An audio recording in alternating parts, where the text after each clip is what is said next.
Question number 9 देखते हैं। देखिए क्वेश्चन नंबर 9 क्या देखते हैं। क्वेश्चन नंबर 9 में है A and B start moving towards each other from places X and Y respectively at the same time the speed of A is 20% more than that of B after meeting on the way A and B takes 2 and 1 2 whole 1/2 hours and x hours now to reach y and x respectively. What is the value of small x? यहाँ पर दो तरीके के x है बेटा, ये capital X है, ये स्थानों के नाम है, और ये स्मॉल x है यानी कि r से समय है। ठीक है, तो इसमें कंफ्यूज नहीं होना है। इन्होंने बोला कि a और b एक ही समय क्रमशः x और y स्थानों से एक दूसरे की ओर बढ़ते हुए चलना शुरू करते हैं। a की चाल b की चाल से 20% अधिक है। रास्ते में मिलने के बाद a और b को क्रमशः y और x तक पहुंचने में 2.5 घंटे और x घंटे लगते हैं, तो x का मान ज्ञात करें। देखिए इसके लिए आपको एक फॉर्मूला बताएंगे कि a और b एक ही समय क्रम से x और y से। देखिए दो स्थान है, एक स्थान x है और दूसरा स्थान y है। यहाँ से a चलता है y की तरफ और यहाँ से b चलता है x की तरफ। ठीक है, दो स्थान है, x चलता है a से y की तरफ, x से y की तरफ, और b चलता है y से x की तरफ।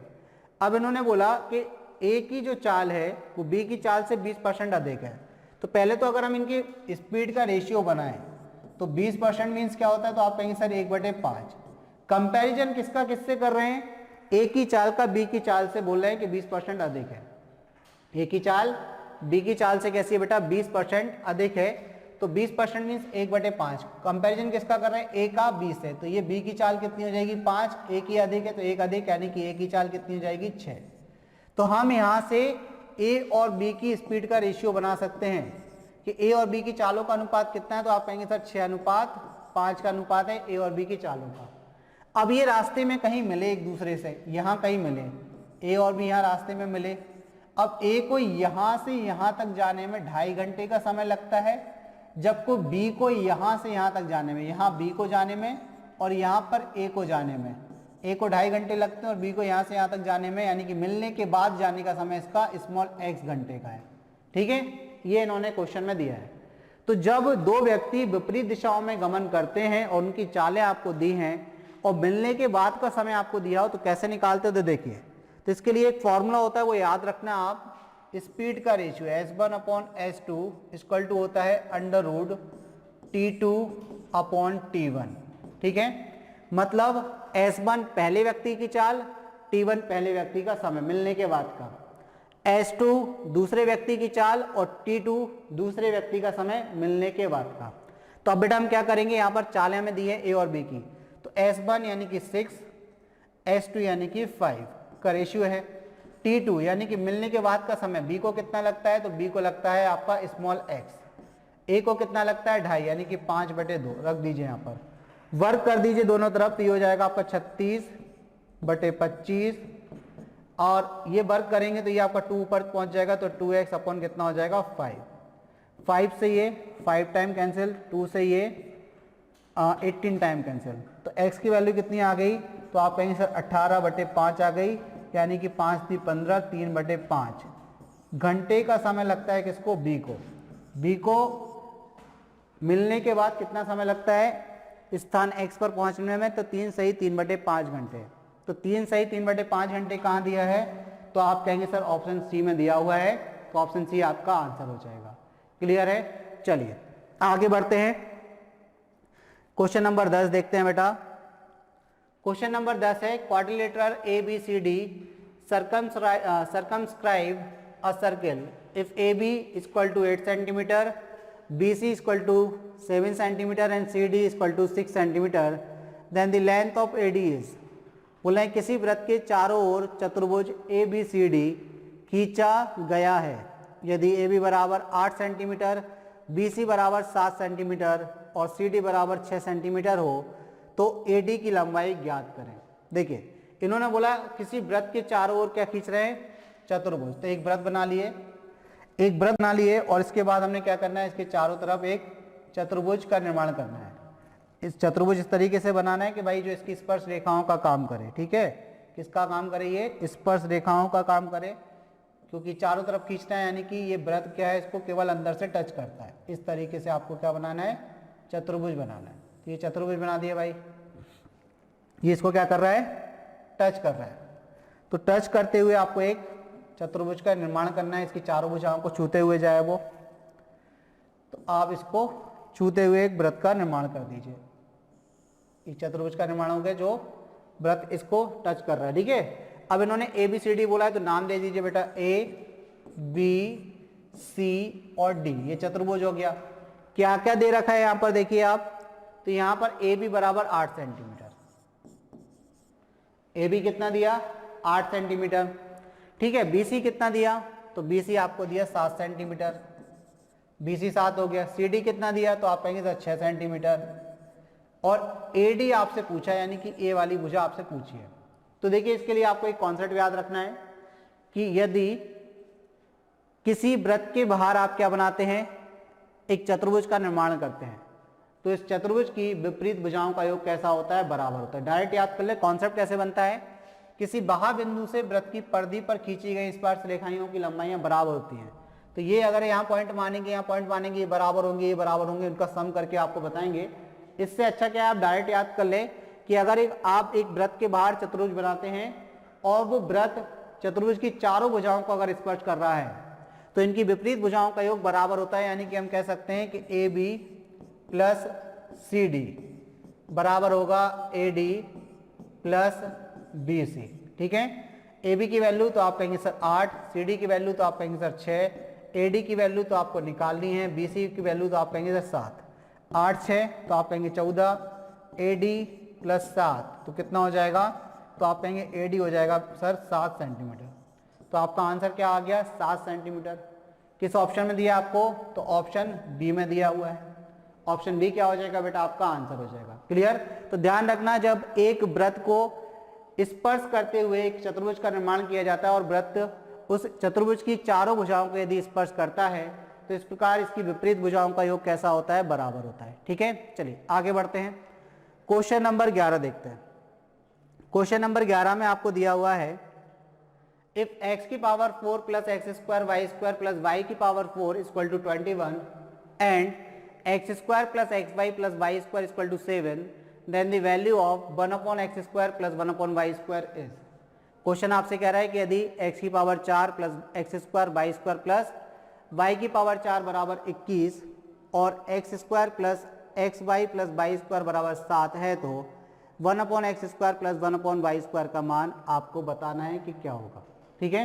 किस तरीके से सॉल्व करेंगे, तो देखिए आपको फाइनली जिस चीज़ की वैल्यू निकालनी है वो चीज़ समझिए कि उसमें हमें किस किस चीज़ की रिक्वायरमेंट है।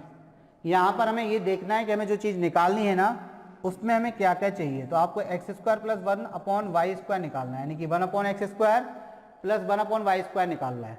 तो अब इसको कैसे निकालेंगे, अगर आप यहाँ एलसीएम लेंगे तो x square plus y square, ये आपका हो जाएगा x square plus y square, ठीक है। ये क्या हो जाएगा, x square plus y square upon x square plus y square. यानी कि आप x square plus y square upon x square plus y square का मान निकालने के लिए आपको x square plus y square का मान चाहिए और x square into y square का मान चाहिए। तो ये दोनों मान अगर हम निकाल लेते हैं, इसमें रख देंगे, हमारा आंसर आ जाएगा। कैसे निकालेंगे, तो देखिए दिया क्या है हमें दिया एक्स की power 4 plus x square y square plus y की पावर 4 इक्वल टू कितना 21, ठीक। दूसरी इक्वेशन क्या दी है, तो आप कहेंगे sir x square plus x y plus y square equal to कितना दिया है, 7 दिया है, ठीक है। इक्वल टू कितना दिया है आपको, 7 दिया है। अब आप देखिए यहां पर अगर आप x की पावर 4 दिया था, यहां पर अगर आप क्या कर देते हैं, एक्स स्क्वायर वाई स्क्वायर जोड़ देते हैं और एक्स स्क्वायर वाई स्क्वायर घटा देते हैं। x की power 4 x square y square plus y की पावर 4, यहां पर हमने एक्स स्क्वायर वाई स्क्वायर जोड़ दिया और minus x square y square कर दिया, इक्वल टू में कितना 21, ठीक है। अब देखिए यहां से x square y square x square y square 2x square y square हो जाएगा। तो यहां से आपका एक फॉर्मूला बन जाएगा, इसको आप ऐसे लिख सकते हैं एक्स स्क्वायर का होल स्क्वायर, और ये आपका दोनों ऐड हो जाएंगे तो 2x square y square plus y square का whole square minus x square y square equal to कितना 21। अब आप देखिए a square plus b square plus 2ab formula बन गया, किसका, a प्लस बी का होल स्क्वायर, यानी कि x square plus y square का whole square minus x square minus Y square. यहाँ भी आपका एक फॉर्मूला बन रहा है, तो आप उस फॉर्मूले को देखिए, x square plus y square का whole square minus x y का होल स्क्वायर इक्वल टू 21।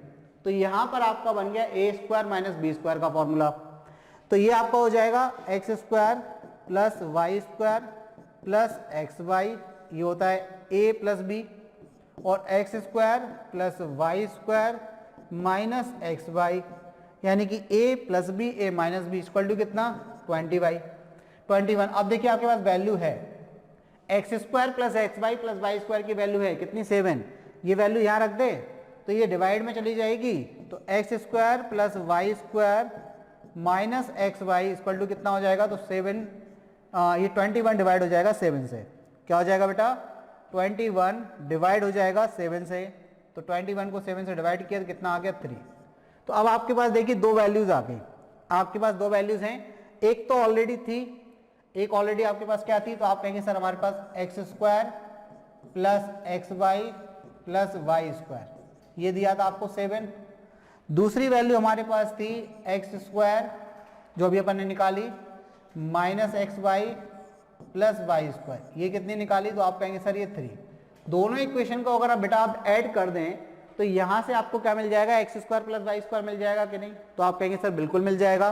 देखिए कैसे ऐड करेंगे, तो एक्स वाई से एक्स वाई कैंसिल, तो ये 2x स्क्वायर और 2y स्क्वायर हो जाएगा, तो 2 कॉमन ले लिया प्लस में, इक्वल टू कितना 10 हो जाएगा, तो ये 2 से 2 10 कैंसिल, तो x square plus y square equal to कितना आ गया 5 आ गया, ये वैल्यू आ गई आपकी, x square plus y square कितना आ गया 5 आ गया। अब हमें क्या चाहिए, हमें वैल्यू चाहिए x इंटू वाई की, तो इस इक्वेशन में अगर मान रख दें हम, तो देखिए x square plus y square 5 है, तो इसको इस तरफ ले जाके माइनस करेंगे तो x इंटू वाई कितना आ गया, तो आप कहेंगे सर ये आपका 2 आ जाएगा, और लेकिन हमें चाहिए क्या x square plus y square, तो इसका स्क्वायर कर दें तो x square plus y square कितना हो जाएगा 4 हो जाएगा। अब वैल्यू निकाल सकते हैं बेटा, यहाँ पर मान रख दीजिए, तो x square plus y square कितना है 5, और अपॉन में एक्स स्क्वायर वाई स्क्वायर कितना है तो 4, तो 5/4 आपका आंसर आया फाइनली, तो ऑप्शन बी जो है बेटा आपका आंसर हो जाएगा, ऑप्शन बी क्या हो गया आपका आंसर हो गया। आयो बात आपको समझ में आ गई किस तरीके से करना है। देखिए जो पीछे दो क्वेश्चन हुए ना, उनको अपने दिल पे दिमाग पे बिल्कुल मत लेना, उनमें जो भी गलती है आपको सही करके उनको करवा दिया जाएगा, ठीक है। तो उनमें जो भी करेक्शन होगा मिसप्रिंट हो जाती है, कोई बड़ी बात नहीं होती है, आगे के क्वेश्चनों को कंटिन्यू करते रहिए, ठीक है, आगे के क्वेश्चनों को कंटिन्यू करिए, उनका करेक्शन आपको करवा देंगे। देखिए यहाँ पर लिखा है if 2 sin theta plus 15 cos square theta equal to 7 where theta is greater than 0 and less than 90 then find the value of tan theta plus cos theta plus sec theta.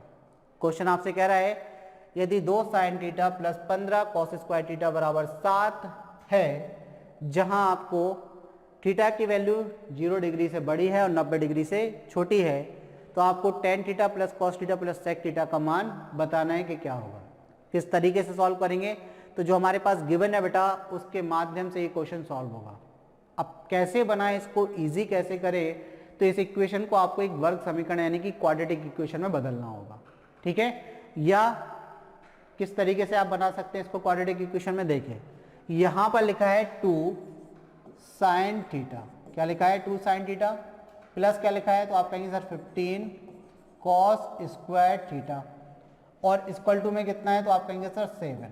अब आप देखिए cos स्क्वायर थीटा को आप क्या लिख सकते हैं, 1 minus sign square theta लिख सकते हैं कि नहीं, क्योंकि आप जानते हैं sine square theta plus cos square theta equal to 1 होता है, तो cos स्क्वायर थीटा क्या हो जाएगा 1 माइनस साइन स्क्वायर थीटा, तो यहाँ पर cos को हमने साइन में कन्वर्ट कर देना है, तो 2 sin थीटा प्लस 15 ये हो जाएगा 1 माइनस साइन स्क्वायर थीटा और इक्वल टू में क्या है 7। अब आप देखिए यहाँ से 2 sin थीटा ये आपका हो जाएगा प्लस 15 और माइनस मल्टीप्लाई होगा तो 15 sin square theta equal to में क्या है 7, ठीक। अब देखिए इस पूरी इक्वेशन को इस तरफ ले जाइए, इस पूरे को, तो अब जब आप इसको ले जाएंगे तो ये आपका हो जाएगा 15 sin स्क्वायर थीटा।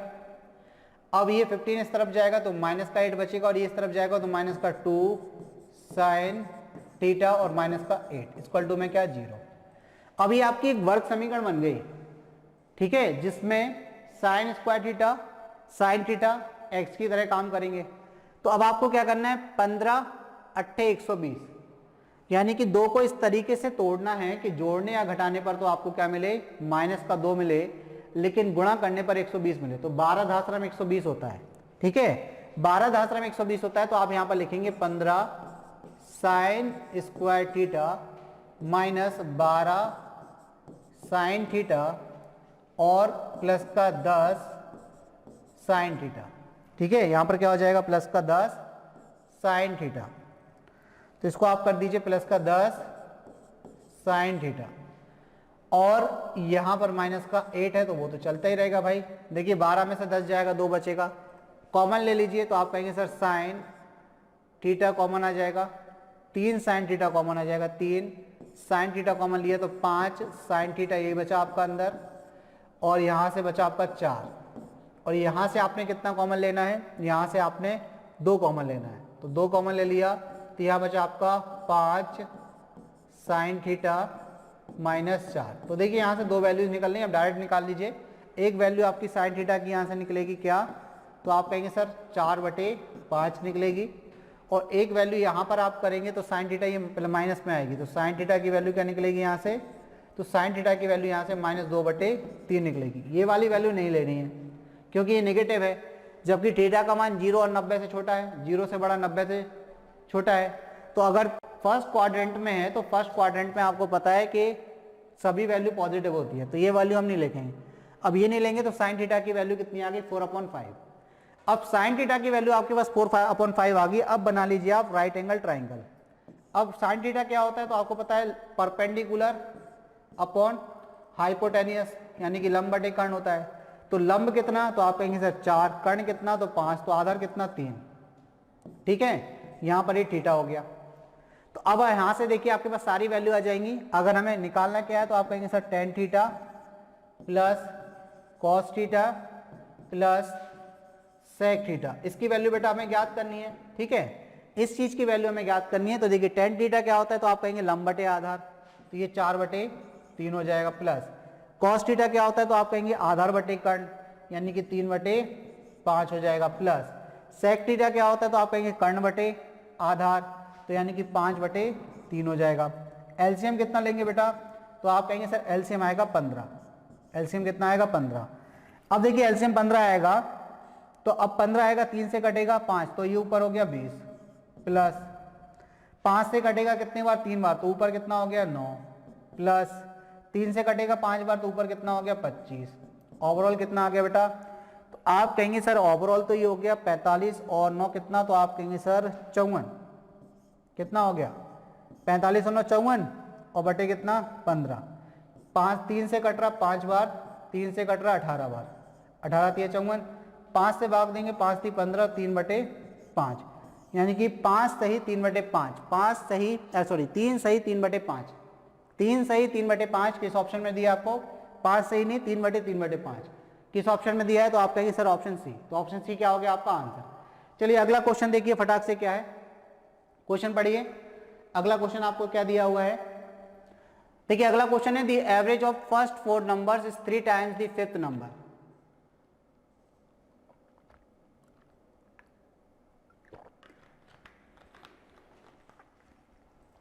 क्वेश्चन आपसे कह रहा है बेटा the average of the first 4 numbers is 3 times the 5th number if the average of all the 5 numbers is 18 5.8 then the 5th number is. Question को समझना अच्छा क्वेश्चन है, आसानी से बना सकते हैं आप। पहली 4 संख्याओं का औसत 5वीं संख्या का 3 गुना है। पहली 5 संख्याओं का औसत 5वीं संख्या का 3 गुना है।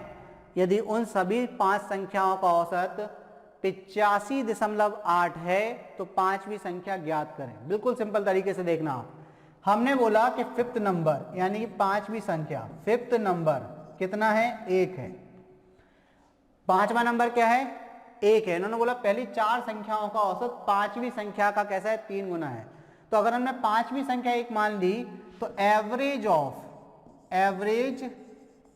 एवरेज ऑफ 4 नंबर्स क्या होगा? तो आप कहेंगे सर एवरेज ऑफ 4 नंबर्स 3 होगा। कितना होगा? 3 होगा। बात आ रही समझ में? क्वेश्चन में जो बात बोली गई है हमने केवल उतना सा काम किया। इन्होंने बोला कि पहली 4 संख्याओं का औसत 5वीं संख्या का 3 गुना है। तो कंपैरिजन किससे कर रहे हैं बेटा? ये कंपैरिजन 5वीं संख्या से कर रहे हैं। अगर 5वीं संख्या से तुलना कर रहे हैं तो 5वीं संख्या को ही मान लीजिए ना। हमने 5वीं संख्या को 1 मान लिया। अब 4 संख्याओं का औसत 5वीं संख्या का बेटा 3 गुना है। तो ये जो एवरेज आया किसका? 4 नंबर्स का। तो यहां पर हमने क्या निकाल लिया? औसत निकाल लिया। 4 संख्याओं का औसत, 4 संख्याओं का क्या निकाल लिया बेटा हमने? औसत निकाल लिया। चलिए 4 संख्याओं का हमने क्या निकाल लिया? 4 संख्याओं का हमने औसत निकाल लिया। कितना आया? 3। और 5वीं संख्या कितनी है? अगर आपसे पूछें कि 5वीं संख्या कितनी है, तो 5वीं संख्या हमने कितनी मानी? तो हमने माना 1।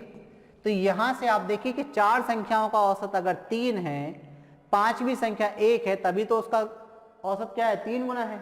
तो अगर 4 संख्याओं का औसत बेटा अगर 3 है, तो बताइए 4 संख्याओं का कुल योग कितना होगा? कुल योग कितना होगा 4 संख्याओं का? तो आप कहेंगे 3 × 4 कर दीजिए। तो 4 संख्याओं का कुल योग कितना आ गया? 12। और अगर हम उसमें 5वीं संख्या भी जोड़ दें तो ये 5 संख्याओं का कुल योग कितना हो जाएगा? तो आप कहेंगे सर 13। ये 5 संख्याओं का कुल योग है। तो औसत क्या होता है? कुल योग को यदि संख्याओं से भाग दे दें कि वो कितनी संख्याएं हैं, तो औसत निकल आता है। तो 5 संख्याओं का औसत बेटा अगर आपसे पूछे कि 5 संख्याओं का औसत बताइए, तो आप कहेंगे कि सर 5 संख्याओं का औसत क्या होगा? तो आप कहेंगे 13/5 होगा। ठीक है। अब ये 13/5 यूनिट है और इन्होंने बोला है कि उन सभी 5 संख्याओं का औसत 85.8 है। तो यानी कि 13/5 की वैल्यू 85.8 के बराबर है। यहां से आप 1 यूनिट की वैल्यू निकाल लेंगे, आपका तुरंत आंसर आ जाएगा, क्योंकि 1 यूनिट ही हमने 5वीं संख्या मानी थी। ठीक, तो देखिए 85.8 को 5 से कर दीजिए गुणा और 13 से लगा दीजिए भाग। तो पहले 5 से कर दे गुणा, 8 5 40 की 0 हासिल में 4, 55 25 4 29 की 9 हासिल में 2, 8 5 40 2 42, ये दशमलव लग गया। 13 से भाग देंगे, 13 तिया 39, 3 बचेगा, 13 तिया 39। तो आपकी संख्या आ गई कितनी? 33। यानी कि पहली जो 5वीं संख्या आपसे पूछी थी वो कितनी है? 33। किस ऑप्शन में दिया है? ऑप्शन सी में। फिर से समझ लीजिए, क्वेश्चन इन्होंने बोला कि 4 संख्याओं का औसत 5वीं संख्या का 3 गुना है। जिससे कंपैरिजन कर रहे हैं, आपको वो चीज पता होना चाहिए।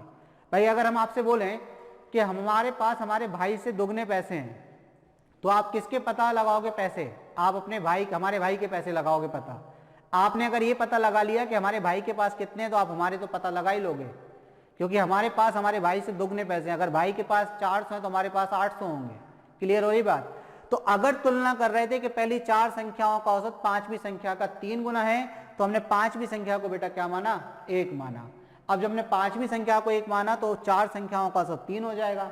अब 4 संख्याओं का औसत 3 है तो उनका कुल योग 4 3 12 हो जाएगा। तो 5 संख्याओं का कुल योग कितना हो जाएगा? तो 12 में 1 जोड़ दिया 13 हो जाएगा। तो 5 संख्याओं का कुल योग 13 हो गया। तो 5 संख्याओं का औसत क्या होता है? कुल योग में संख्याओं से भाग दे दीजिए, तो 13/5 हो गया। और जो आपको क्वेश्चन में कितना दिया? 85.8 दिया। तो यहां से 1 यूनिट की वैल्यू निकाली, वही तो हमने 5वीं संख्या मानी थी, 33 आपका आंसर आ गया। क्लियर? आगे बढ़ते हैं।